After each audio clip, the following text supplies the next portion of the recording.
In the late 90s, there were a few staple wrestling shirts you would see around the schoolyard. One popular one, of course, was Austin 316, while elsewhere, there was always plenty of NWO shirts going around too. Aside from these though, perhaps the most popular of them all was DeGeneration-X. Yes, as everyone's favorite group of rebels, DX broke every rule and pressed every button that was in their reach, with this ultimately managing to capture the hearts of every teenage boy and girl that was watching as, whether it be in their first, second, third, or later fourth incarnations, they were always able to irritate the right people and come out on top in the process. So, with that said, for the thousands of attendants and the millions watching at home, let's get ready to take a deep dive into their entire career history and break it down, the DeGeneration-X story. Of course, it all starts with the Clique. Yes, in the mid-90s, WWE's backstage area was pretty much run by 5 men: Shawn Michaels, Kevin Nash, Scott Hall, Triple H, and Sean Waltman, with these friends, who would collectively be known as the Clique, regularly using their political power to get themselves the best spots on the card, all while burying those they didn't like. Come 1996 though, WWE's financial issues and the promises of big money contracts from Ted Turner would see 2 of them, Hall and Nash, jump ship, later to be joined by Waltman too, with this leaving the backstage power unit a shadow of what it once was, as now only HBK and the Game remained. And on top of that, by then having learned his lesson, Vince McMahon was doing everything he could to keep the remaining Clique members apart. That was how, by 1997, Michaels was in a main event feud with Bret Hart, while elsewhere on the card, far away from that, Triple H was working his way up the mid-card, having just recently added a bodyguard to his act in the form of Chyna. But despite the boss's desires to keep the 2 apart, they still remained close friends behind the scenes, and given the considerable amount of power that HBK still had at this time, eventually he was able to convince McMahon to let the 2 unite on screen, with this first happening on the August 11th, 1997 episode of Raw, where the Game and Chyna would both interfere on the champ's match against Mankind, with the on-screen implication being that, as the Greenwich Blue Blood had already been feuding with Foley at this point, the 2 heels had forged an alliance going forward. And soon after this, a 4th member would be added to the burgeoning Stable 2 in the form of Rick Rude, someone who was referred to as their insurance policy and who would watch from ringside as Shawn and Hunter teamed up together to take on Mankind and The Undertaker, the latter being the man who the champ was about to face at the next pay-per-view, Ground Zero, in your house. Hell, even when the time for that latter match came, Triple H and Chyna would remain in their friend's corner, helping him throughout it as the whole thing ended up devolving into a brawl that was eventually called off as a no contest. Yes, the message was clear by now. If you messed with any one member of this new group, you messed with them all. And as the weeks went on and their beef with The Undertaker continued, they continued to get more over. All this despite being heels, as their crude brand of humor during interview segments and anti-authority attitude perfectly fit in with the late 90s culture of the anti-hero. In fact, it was reportedly after seeing a segment where the group had gone to the ring with rolled-up socks down their shorts that McMahon decided this was the direction the company needed to move into going forward, arguing then that their attitude was what the company needed. And it was also around this time that, while still feuding with the Deadman, the group would make a brief detour, as HBK prepared for a European title match against the British Bulldog at the September 20th UK pay-per-view one night only. When that night came though, despite the Bulldog having been told that he would be winning and so subsequently dedicating the victory to his younger sister who was battling cancer at the time, the bratty Michaels would end up getting the finish changed so that he could come out the champion instead, with this hugely angering pretty much everyone backstage, none more so than the Hart family themselves. Yes, by now the real-life hatred between HBK and Bret Hart in particular had become so vitriolic that it had seeped over into on-screen promo segments between the two. And while WWE, fully aware of the huge money match they still had in their pocket, tried to corral the two into settling things professionally in the ring, the new European champ would be forced to settle his beef with The Undertaker inside the first ever Hell in a Cell match, with this being specifically designed so as to stop Triple H, Chyna, and Rick Rude from interfering. In the end though, the surprise debut of Kane would see Michaels not only win that night, but become #1 contender to the WWE title in the process, So in the weeks that followed that, further barbs would be thrown back and forth between Michaels and Hart, with the Canadian at one point inadvertently coming up with the name of his rival's stable when he referred to them as degenerates during an interview segment. Taking this to heart then, the champ and his lackeys would begin calling themselves DeGeneration-X going forward, with the idea being that this was merely a branch of the clique, as alongside the NWO over in WCW, the group of friends had been able to divide and subsequently conquer the entire wrestling industry. And, of course, if anyone else had a problem with it, they had two words for them. That said, despite already being a controversial act by this point, come the November 9th, 1997 Survivor Series, things would reach an altogether different level when Michaels and Triple H colluded with Vince McMahon and a few key other players to screw Bret Hart out of the WWE title prior to him leaving for Ted Turner's company, with this incident later becoming known as the Montreal Screwjob. Now, we won't go into detail about the screw job here because it's a story of its own, but suffice to say, it left DX and HBK in particular as not only the biggest heels in the company on screen to fans, but also to their colleagues behind the scenes. As while the champ would deny his involvement in the incident for years, few actually believed this to be true at the time.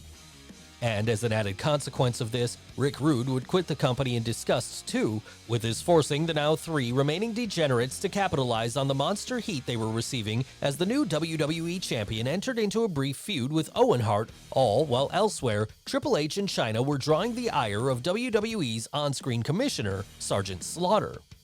Hell, at one point, Slaughter would even try to get one up on the heels by forcing them to face off against each other for the European title, which HBK still held, and pretty much gave him the title, reasoning that he never even wanted it in the first place, this being one last slap in the face to the British Bulldog and the rest of the Hart clan. Yes, it seemed like, given the boss was apparently willing to let them get away with murder, DeGeneration-X were going to be running WWE for the foreseeable future. That was until this leaving him pretty much immobile afterwards and unable to compete for the next 2 months. And on top of that, it was on this very same show that another blow would come for the degenerates as Stone Cold Steve Austin, the man clearly being positioned as the next face of the company, would win the titular Royal Rumble match that night, with this giving him a shot at HBK's title at the upcoming WrestleMania 14. By now, though, unsure if he was ever even going to be able to get in the ring again, the champ spiraled deeper into drug addiction, something he'd been struggling with for some time at that point, and which got so bad that Triple H basically had to start acting as his full-time carer, helping to get him cleaned up and ready before every on-screen appearance. In the end, however, despite the incredible amounts of pain he was in, HBK would get in the ring for WrestleMania 14, eventually dropping the title to Austin there despite concerns beforehand that he might go into business for himself. Still, after that it was clear that he wasn't going to be able to wrestle again, and so, at just 32 years old, he would be forced to announce his retirement, with Triple H coming out the next night on Raw to tell fans that, while his friend may have dropped the ball, he was only too happy to pick it up, as going forward, he would be forming DeGeneration-X Mark II, with this one including himself, Chyna, the New Age Outlaws, and the surprise return of an old clique friend in Sean Waltman, now going by X-Pac. Yes, DX had been able to rise from the ashes, and now, with an army at his disposal, the game would lead the group into a feud with the Nation of Domination as they formally became babyfaces for the first time, their sophomoric antics by then being too much for fans to not cheer anymore. Yes, it was during this period that DX would famously invade a WCW show being held across the street from Raw on April 27, 1998, driving a Jeep up to the doors of the building and demanding that they be let in, all while Triple H riled up the crowd of fans watching into admitting WCW sucked, accusing the company of being forced to give away free tickets so as to fill up the venue. And as if that wasn't enough, back in the ring, and the feud with the Nation was heating up even further, as the group of degenerates would lampoon them during a segment on the July 6th episode of Raw, with them there each dressing up as a different member of the heel group and mocking them with cartoonish impressions. But while this segment was certainly popular at the time, it's one you're unlikely to see referenced on WWE TV today, given that it's become controversial in the years since for its use of blackface. That said though, this was the climate of the time, with it being the era of South Park, and so crowds lapped it up as it was happening. And they lapped it up just as much when the game moved into a singles feud with The Rock from there, with both men battling it out to see who would become the next top guy in the company, a battle that would ultimately see Triple H beat the Great One in a ladder match at that year's SummerSlam on August 30th. That said though, it wasn't all rainbows for the fan favorites in 1998, as they would soon have to face a ghost from the past when Shawn Michaels returned to the company as the new on-screen commissioner, with him now acting as a foil to his former friends, making their life difficult at every turn. And as it happened, this adversarial relationship was also being mirrored off-screen as, by then, tired of dealing with HBK and his drug-addled behavior, the Game would cut him out of his life for a period, with this severing their years-long friendship. And further adding to these woes, back on screen, DX would gradually begin to fall apart as they started to turn on each other and go their own separate ways throughout the course of 1999, with this all kicking off on January 25th of that year when China abandoned the group so as to join up with the corporation instead. Soon after this, it would be revealed that Triple H had once again returned to the dark side too when he turned on X-Pac at WrestleMania 15, there reuniting with the Ninth Wonder of the World once more as the two became a power couple within the corporation. And so now, with only 3 members left, X-Pac would try to recruit Kane into the stable so as to bolster up the ranks. This, however, was something that would be met with resistance from Billy Gunn, and as a result, in the weeks that followed, he would grow more and more frustrated with X-Pac, eventually attacking him on the March 2nd, 1999 episode of Sunday Night Heat and turning heel, as he from there went out on his own. So with only 2 now left standing, you would think it would have made sense for Waltman and Road Dogg to call it a day there and go their separate ways. In the end though, rather than doing this, they chose to limp on for a while yet, acting as a tag team who desperately clung to the glory days of DX. But after a while, even this would run its course, with many from there expecting that the group was dead for good. That's why it came as such a surprise to those people then when, on October 25th of that year, the group would come back together once more, this time acting as full-blown villains as they helped the Game to hold on to the WWE title that he just recently won. And further solidifying this heel turn, X-Pac would turn on his friend Kane at this point too, with this leading to the two feuding for the next couple of months as, elsewhere, the New Age Outlaws would return to the tag team division, all while Triple H segued into a feud with Vince McMahon himself, a feud that would soon see the Game try to get one over on the boss by getting his daughter Stephanie drunk and then marrying her in a shotgun wedding in Vegas. Yes, despite Triple H and Chyna's real-life relationship being well publicized by that point, in storyline the two would remain separate as the Ninth Wonder of the World was tactically left out of this version of DX, with this setting the stage for the WWE Champion to eventually reveal to the world that Stephanie had in fact been in on the whole thing all along, and that she had fallen in love with Triple H after seeing how he'd gone after her father, the very father who had tried to sacrifice her to The Undertaker earlier that same year. And as the months went on, this storyline relationship would become something else entirely, as it eventually blossomed into a real-life romance, with Chyna ending up being the odd woman out in this love triangle, something which would contribute towards her exit from the company soon thereafter. Still, Stephanie wouldn't be the only female member of this version of DX, as she would soon be joined by X-Pac's new girlfriend Tori as well, the very same woman who had previously been storyline involved with Kane and who had recently turned on him as part of the Big Red Machine's still ongoing feud with Waltman.